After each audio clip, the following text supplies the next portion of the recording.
और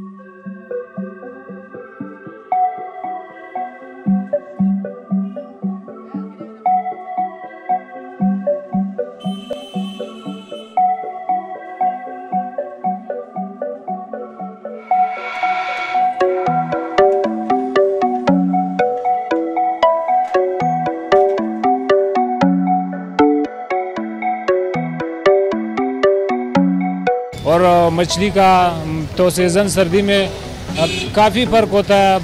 तकरीबन गर्मियों में कम ज़्यादा से ज़्यादा 5 किलो और सर्दियों में 200-250 किलो तक रोज़ जाता है।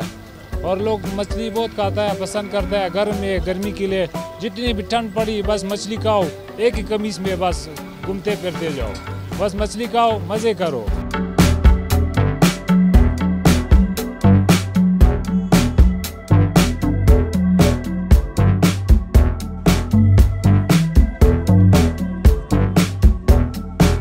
मौसम अभी माशाल्लाह कोटा का चेंज हो गया, अभी ठंड शुरू हो गया, अभी तो मछली खाना बहुत अच्छा लगता है। अभी ऐसा प्रिंस रोड में रश बढ़ेगा और प्रिंस रोड रात को 2 बजे तक 3 बजे तक खुला होता है। बहुत अच्छा ज़बरदस्त जगह है माशाल्लाह।